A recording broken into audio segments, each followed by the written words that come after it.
Hi, welcome to our YouTube-friendly version of NTD News. What you'll see here is only the content that YouTube allows. For our complete, uncensored broadcast, head on over to ntd.com, and you can click on the link below. See you there.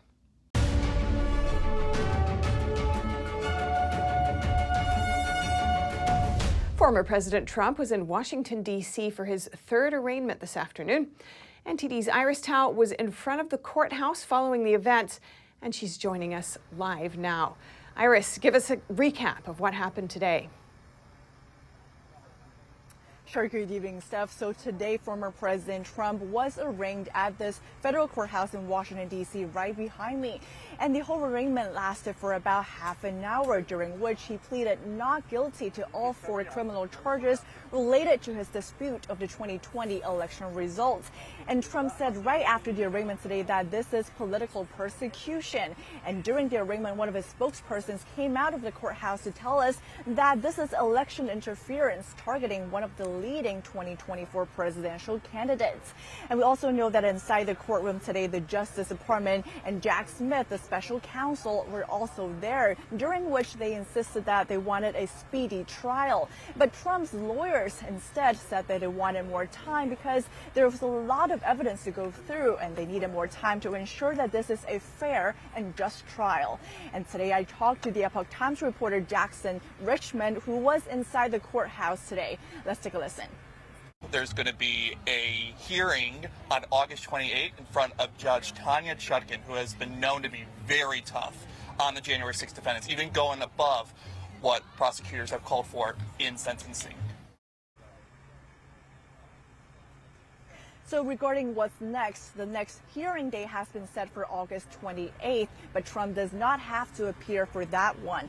And now, starting today, the Justice Department has 7 days to file a brief to propose a trial date, and it's basically how much time they're going to need to try the case. And Trump's team will also have 7 days after which to respond.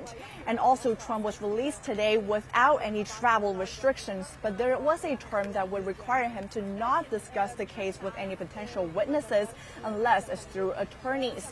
And Trump, who spoke right after the arraignment today, is expected to speak again this Saturday in South Carolina. And next Tuesday, he's also speaking in New Hampshire. So we do expect to hear more from the former president in the coming days about this indictment. Steph. Thanks for that update, Iris.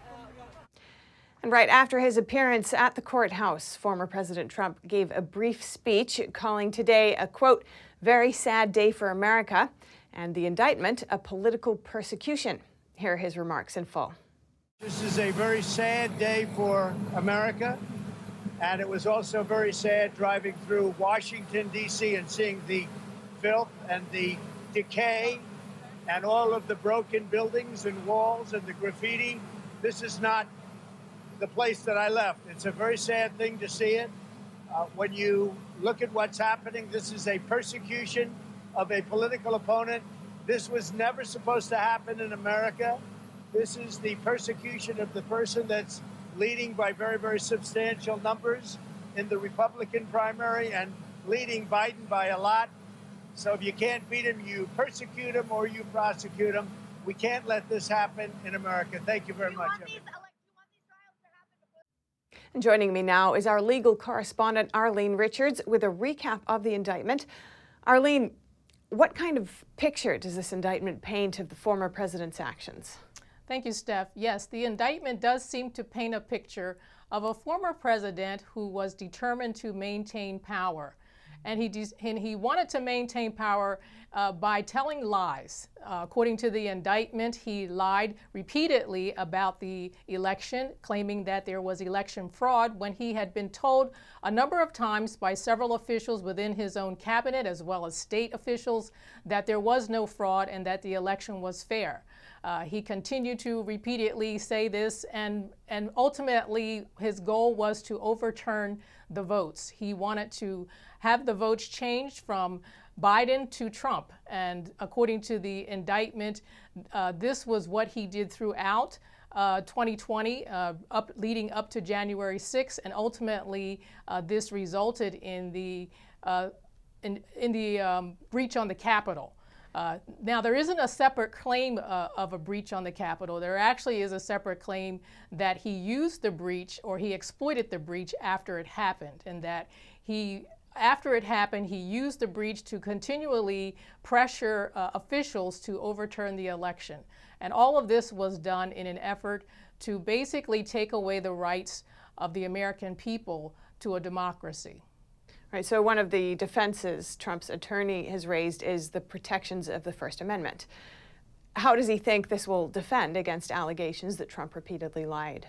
Well, according to his attorney, he actually believed what he was saying. So in that sense, he wasn't lying. But according to the indictment, after he was told that the election wasn't stolen or that there was no fraud, he continued to say that the election was fraudulent. And at that point, you know, in everybody's minds, he was lying. But to himself, he was telling the truth because he truly believed that the election was stolen. Now, this is according to his attorney. And any speech or any criticism that he gave of this election is considered political speech. And according to his attorney, political speech, all forms of it, whether it's true or not, is protected by the First Amendment. And that includes any actions he took in furtherance of that political speech. Now, Special Counsel Jack Smith acknowledges in the indictment that Trump has a First Amendment right to criticize the election and even to lie. But he says that Trump went beyond those rights through his actions to overturn the election results. What were some of those actions and identified in the indictment? Yeah, so Jack Smith identifies instances where he says President Trump pressured different individuals and officials to overturn the votes or change the votes from Biden to Trump. For example, he and some of the co-conspirators allegedly went to the state legislatures and tried to get them to change the list of electoral count, the electoral votes or the electoral electorates from Democrats to Republicans. He also said that he tried to get the state legislature to change the votes from Democrat to Republican or from Biden to Trump.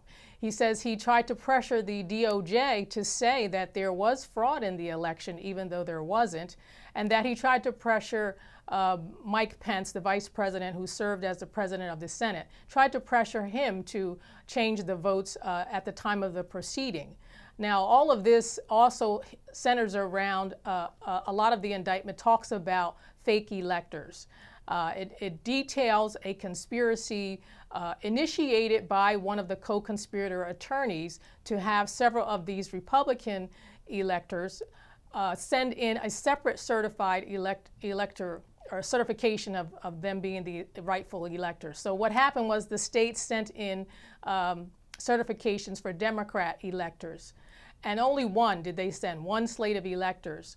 But the President Trump's attorney convinced several other Republicans in several states to send a second slate of electors, Republican electors. And this was allegedly designed to cause confusion, cause disruption in the proceeding, such that the Congress would argue over which slate of electors to accept. Now, the interesting thing about this is that there is precedent for this in history, that there have been in the past 2 slates of electors sent to Congress when there was a dispute or a challenge to the count of the vote. So this isn't something unusual, and actually the Electors Act, the Electors Act of 1877 or 1887, was actually created for this very reason, because there had been 2 slates of electors submitted back in 1876, and they didn't know how to address it. So there actually is a mechanism within the act to address 2 slates of electors being sent at the same time. And what happens is the Senate president can present both slates to the Congress and have them vote or debate first and then vote on which slate they're going to accept. And usually the slate that's accepted is consistent with the popular vote in that state. So in other words, if they receive several duplicate or double slates of electors from several states, they would find out from the states what the popular vote was, and then they would select those electors, whether it's Democrat or Republican. as the slate for the final electoral vote.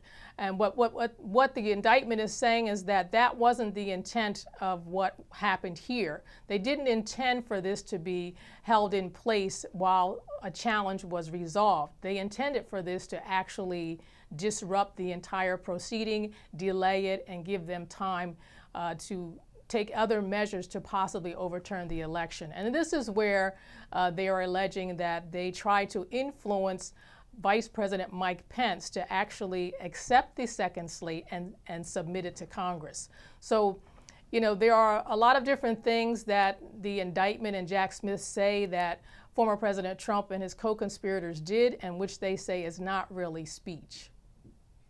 Okay, so next, I want to look at what are legal experts saying about the strength of the First Amendment defense. It depends on who you speak to, but some legal experts are saying that if former President Trump raises this at the time of trial, he won't have a leg to stand on. Other legal experts say that this is the proper defense and that if it gets challenged and goes to the Supreme Court, former President Trump will likely win. Steph. All right, thanks for that update, Arlene. We'll definitely be checking in with you again soon. Thanks, Steph. And the transcript of Devon Archer's interview with lawmakers is public now. Hunter Biden's former business partner spoke with the House Oversight Committee earlier this week. They discussed President Biden's alleged involvement in his son's business dealings. Here are the details. Devon Archer sat down for a transcribed interview with the House Oversight Committee on Monday. On Thursday, the committee released the transcript, which many had been waiting for. During the interview, Archer, who's a former business partner of Hunter Biden, talked about President Biden's involvement in Ukrainian energy firm Burisma. Hunter Biden served on Burisma's board while his father was vice president. Archer told lawmakers that, "I think Burisma would have gone out of business if it didn't have the brand attached to it." By the brand, Archer was referring to the Biden family. He talked about the same topic with Tucker Carlson in an interview that aired on Wednesday. When people say, well, there's some question about whether Hunter was trading on his father's name, if you live in Washington, like that's the whole city right there. Right. I think you know the answer to that. At the end of the day, Right, so he had the best advantage to do that because of where he was. And, you know, we thought that when we went into business, this was a great opportunity for us. Archer said Hunter Biden used his father to make it appear that he could sell foreign nationals access to Washington lawmakers. Providing such access is illegal due to laws on foreign lobbying. One method Hunter Biden allegedly used was to put his father on speakerphone while in business meetings. A lawmaker asked Archer, "How many times would you say that Hunter Biden put his father on speakerphone or referenced his father being on the phone?" To which he replied, "In my whole partnership, maybe 20 times. Carlson asked Archer about those calls. Watch. I've got a lot of kids. I'm very close to them, talk to them every day. Yeah. Never called them on speaker during a business meeting. That's weird. Yep. In the rear view, it's an abuse of soft power, I'd say. An abuse of soft power. Archer also told lawmakers that Hunter Biden's most valuable asset was his power to improve Burisma's brand, saying people would be intimidated to mess with them legally. At one point, a congressman asked Archer, "Did Hunter ever indicate to you that the Chinese anticipated that after his father was out of office, he might join their company?" To which Archer replied, "It's not new to me." The U.S. Attorney's Office reportedly granted Archer immunity for testifying on Hunter Biden's business dealings in the past. Now turning our attention to the southern border. The bodies of 2 migrants were found there. Mexico is blaming the floating water barrier in the Rio Grande River. One of the bodies was that of a boy from Honduras, found near Eagle Pass on Wednesday. The other body was found 3 miles downstream and caught in the barrier. It's unclear how the 2 of them died. The Mexican government announced the deaths and said it's connected to the floating barriers. Texas began constructing the river barriers weeks ago, saying they're trying to discourage people from crossing the river, which can be dangerous. Roughly 1,000 feet of it has been completed. The Texas Department of Public Safety denied that the barrier caused the deaths. The agency said preliminary information suggests one person drowned upstream and floated onto the barriers. And a debate between 2 state governors. Republican presidential candidate Ron DeSantis has accepted the challenge from rumored Democrat candidate Gavin Newsom. This comes as both men have been engaging in a war of words. In an interview on Fox with Sean Hannity, Florida Governor Ron DeSantis said he accepts Governor Gavin Newsom's debate challenge. Absolutely, I'm game. Let's get it done. Just tell me when and where. We'll do it. Newsom has been challenging the Florida governor since last year. We'll do a 2-hour debate with Ron DeSantis. I make it 3. 3-hour debate with Yeah, make do it. I hear 4? And do it with 1 day notice with no notes. The governors have increasingly criticized each other in recent months. The two have exchanged war of words over Florida helping arrange the transport of illegal immigrants to Sacramento, a city that has pledged to be a sanctuary city. Newsom accused Florida of engaging in state-sanctioned kidnapping and said on Fox that what happened was a stunt. Florida officials have noted that the illegal immigrants signed waivers before they were flown from the border to California. Last September, DeSantis wrote on Twitter that Newsom's, quote, hair gel is interfering with his brain function. His remarks come after Newsom asked the DOJ to investigate Florida and other states for possible kidnapping crimes by flying illegal immigrants to other parts of the country. DeSantis has been governor since 2019 after several terms as U.S. congressman. Newsom has also been governor since 2019 after serving as the state's lieutenant governor. His name has circulated as a possible 2024 Democrat contender, particularly if President Joe Biden drops out of the race. Biden is currently running for re-election. Newsom declined to say whether people are asking him to run for president. There's been a surge in thefts occurring across California in broad daylight, causing concern among residents and leaving communities on high alert. NTD's Christina Corona has more. This week alone, California has experienced a troubling string of thefts. Shocking video shows a group of men stealing from the Gucci store at the Westfield Century City Mall at 3 p.m. on Monday. The video, which was posted on Twitter, shows the men rushing out of the store with several luxury bags and suitcases. Authorities said the group involved 9 people. On the same day, Jewels by Allen, a jewelry store located in Irvine, was also robbed at 12:30 p.m. Surveillance cameras show 3 suspects rushing into the jewelry store with large empty trash cans. The thieves were wearing all black and used hammers to break the glass display cases. 2 women shopping immediately hit the floor. Allen, the owner of Jewels by Allen, told news outlets, "I'm numb. I am absolutely numb trying to figure out what's our next step." He goes on to say, "I do all the jewelry, and all the stuff that was in the showcases were my own pieces, and just everything disappeared." Irvine Police Sergeant Carrie Davies estimates the robbers got away with more than $900,000 in jewelry. Another video shared on Twitter this week by @EndWokeness shows the Louis Vuitton store in Los Angeles being looted in broad daylight. The quick video shows several people running out of the store with handfuls of designer luxury bags. And just yesterday, CNN reporter Kyung La had her car window smashed while covering news in Oakland. She posted a video of the incident on her Twitter account saying, "Got broken into again, but this time our car was completely empty. We were across the street. This happened in seconds." As of now, none of these thieves have been caught. Anyone with information on either of these cases is urged to contact authorities. Christina Corona, NTD News, California. And next, Bud Light's transgender controversy has cost the company close to $400 million in lost sales. The beer maker's parent company released its latest earnings report earlier today.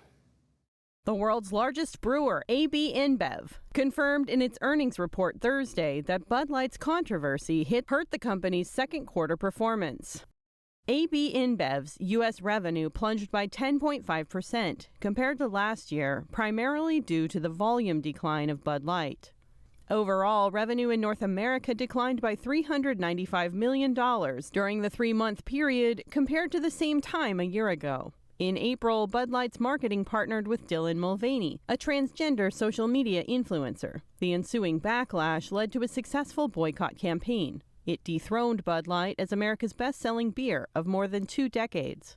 AB InBev didn't discuss the boycott, but said most customers still hold a favorable view of the beer maker. The company cited third-party consumer research they initiated. It shows 80% of those surveyed were neutral or favorable toward the product. The AB InBev CEO said during a Thursday analyst call discussing second quarter results that customers want three things. One, they want to enjoy their beer without a debate. Two, they want Bud Light to focus on beer. Three, they want Bud Light to concentrate on the platforms that all consumers love, such as NFL, Folds of Honor, and music. Reporting by Allison Lee, NTD News. And the Biden administration is responding to Beijing's call for a nationwide counter-espionage campaign. State Department spokesperson Matthew Miller said China is encouraging citizens to spy on each other, calling it something that's of great concern. We are closely monitoring the implementation of China's new counter-espionage law, as we have been, which, as written, greatly expands the scope of what activities are considered espionage. In addition to being concerned about these new reports, we remain concerned about the risk of arbitrary arrest and detention. China's spy agency this week mobilized all citizens to participate in counter-espionage work. That includes setting up channels for people to report suspicious activities and rewarding whistleblowers. The notice follows Beijing's implementation of a new anti-spying law, which largely expands the definition of espionage.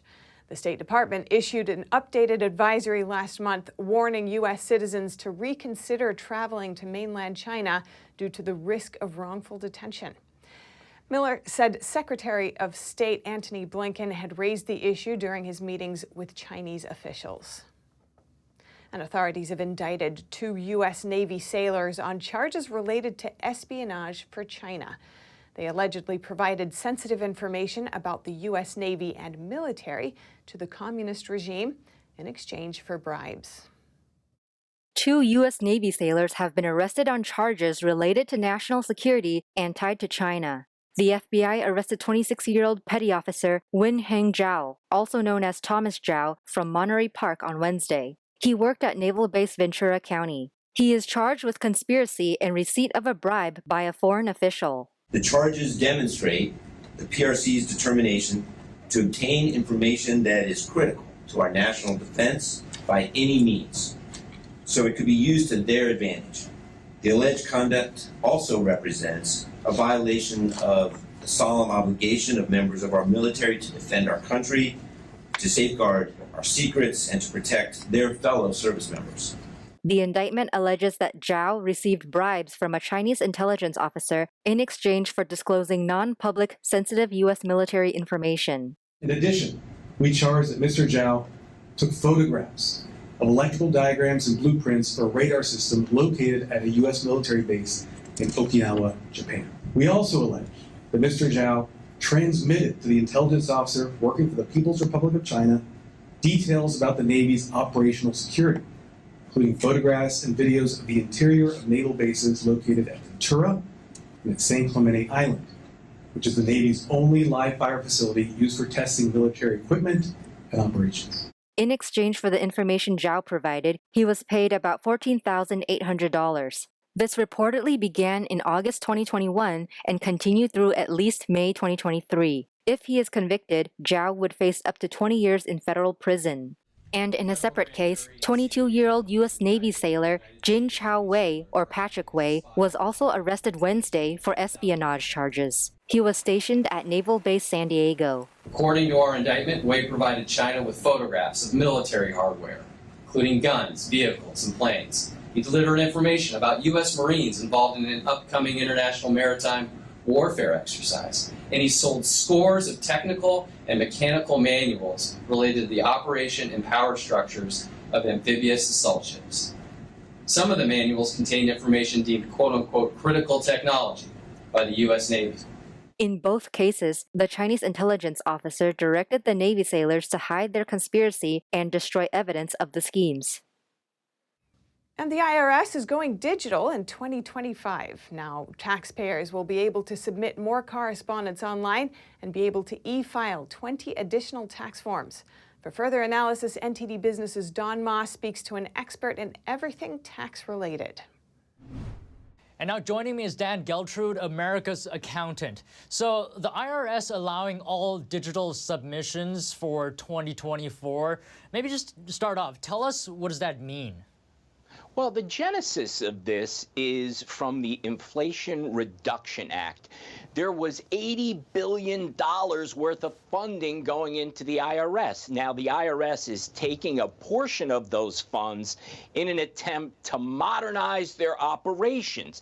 And the way to do that is twofold. One, using artificial intelligence, and to really be able to make that work, they need to have submissions being done digitally, because once it's on a digital format, the IRS can process that information so much more quickly. And what a lot of people have found out there is when they've been filing paper, it's taking forever to get their refunds. So this is good news for a lot of people. And what they're doing is they're also converting paper tax returns to digital as of right now, right?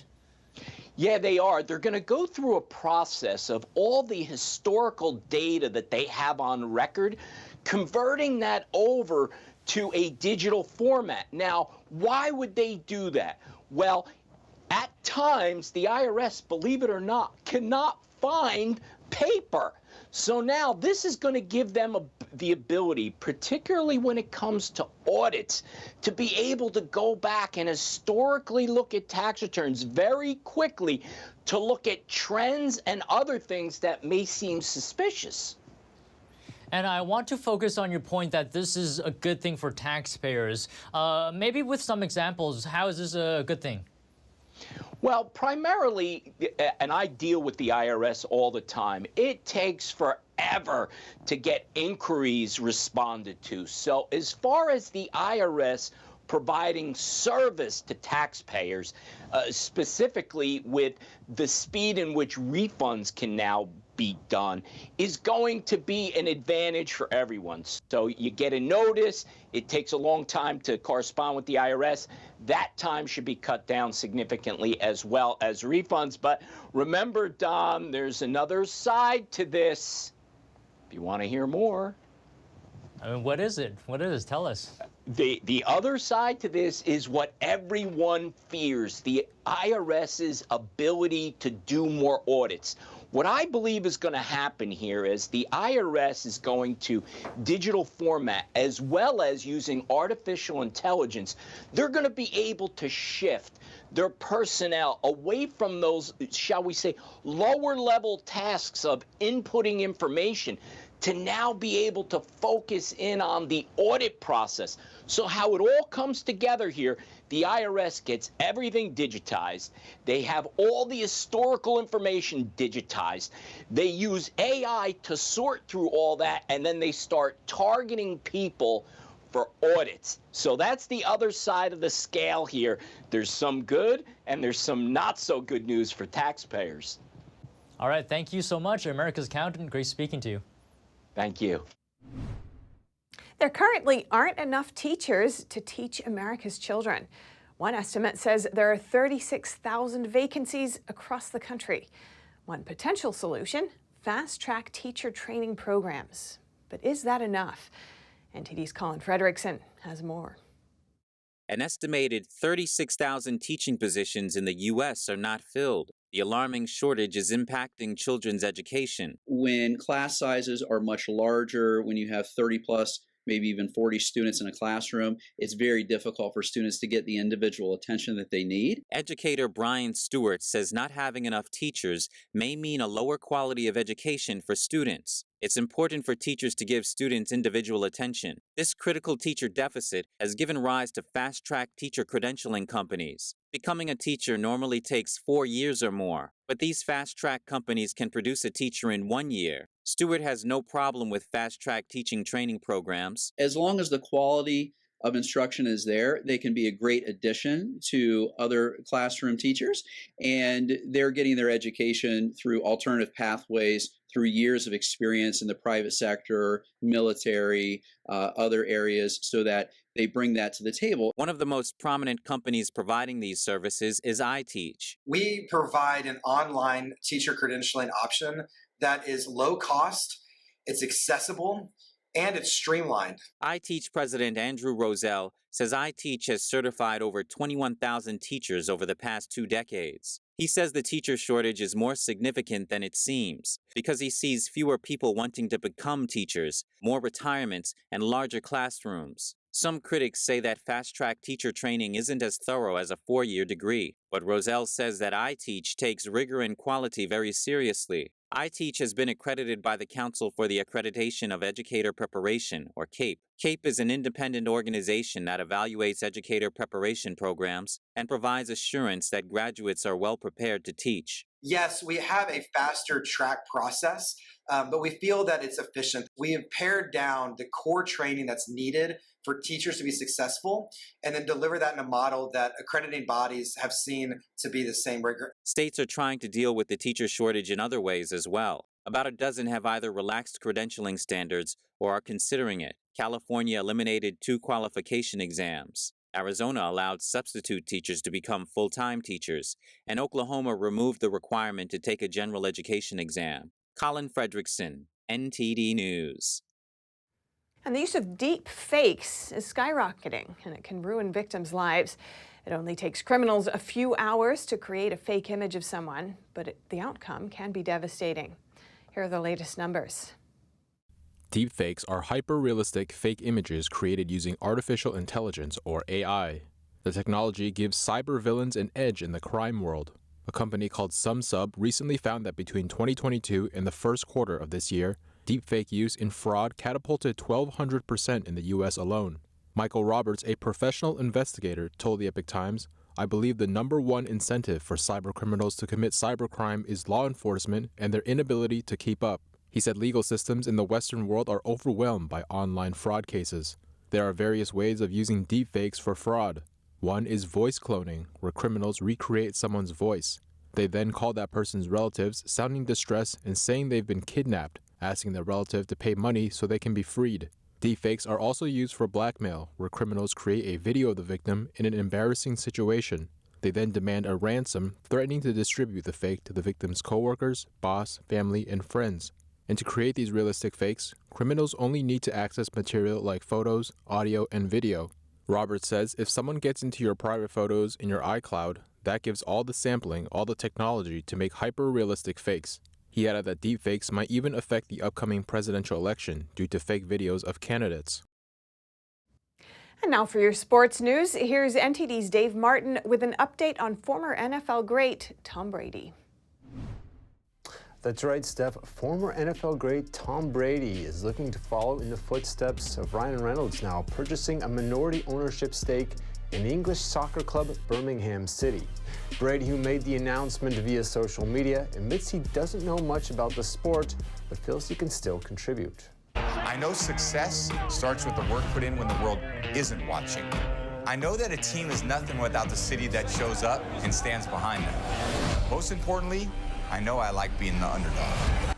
Brady, who won a record 7 Super Bowls, retired in February after 23 seasons, 3 MVP awards, and a slew of records. Birmingham City, meanwhile, a second-tier soccer team, last played in the Premier League in 2011. And in college sports news, while the Pac-12 is struggling to keep their conference together, the ACC has some unrest as well, as Florida State may be looking to bolt if things don't improve. University President Richard McCullough says they'd have to consider leaving unless, quote, there's a radical change to the revenue distribution. Now, the ACC recently changed that distribution model to give more to schools who do well in football and basketball, though FSU would also prefer a system that rewards programs that generate higher TV revenue and marketability. Numbers-wise, the conference paid out an average of $40 million to each member last season, below the Big Ten's $48 million and the SEC's $50. But that gap will reportedly balloon to $30 million once Texas and Oklahoma join the SEC and USC and UCLA head to the Big Ten. Meanwhile, the ACC's media rights agreement with ESPN, which provides the bulk of the conference's revenue, runs through 2036. That, coupled with a grant of rights agreement that essentially hands over each school's TV revenue to the conference, even if they leave, makes exiting an expensive proposition. And for your sports viewing schedule tonight, 6 baseball games are on, featuring an Angels-Mariners matchup with MVP hopeful Shohei Ohtani on the mound. And in the NFL, the preseason gets underway tonight as Aaron Rodgers makes his New York debut as the Jets play the Browns in the Hall of Fame game. And that's it for your sports news today. Steph, back to you. Thanks, Dave. And next, it's back to school season, and thousands of California students are one step closer to being ready for school. Nonprofit organization Sacred Heart prepared 4,000 backpacks to make sure kids are fully supplied. NTD's David Lamb was at the heart of it. Children got to pick their favorite backpacks and what to load them with before school starts. This is Sacred Heart's mission, to help families like Anna Bonilla's over its 2-day event in San Jose, California. Basically, it's the most important thing to be ready for school. The backpack, pencils, notebooks, binders, binder paper, and all that, because in school it's very important to be ready at all times. As a mother of 4 kids, Bonilla says it gets expensive. Today, 3 of her kids, one in TK, 4th grade, and 9th grade, all picked up something for school to begin in August. Do you feel ready? Yeah, somewhat. I mean, it's a blessing that we get it for free. It makes me feel normal. Like how school already started, like almost. Like it makes me feel like I'm in school. The goal is to distribute 4,000 backpacks. That's the equivalent to 10 elementary schools. The most for the nonprofit's annual Pack-A-Back drive since running it for nearly 2 decades. From transitional kindergarten all the way to 12th grade, there's a lot of backpacks to be given here. Now, how did it all start? Well, we spoke to one of the coordinators who said he was a student that benefited from one of these drives when he was younger. It's about almost 15 years ago, and it's something we've always been grateful. My parents have always been grateful about it, and that's why that was one of the decisions why I wanted to work here as a staff member, kind of full circle. Alejandro Gonzalez is one of the 300 volunteers, and he says the money that families save can be used for groceries and other necessities. All these students, they're the future at the end of the day.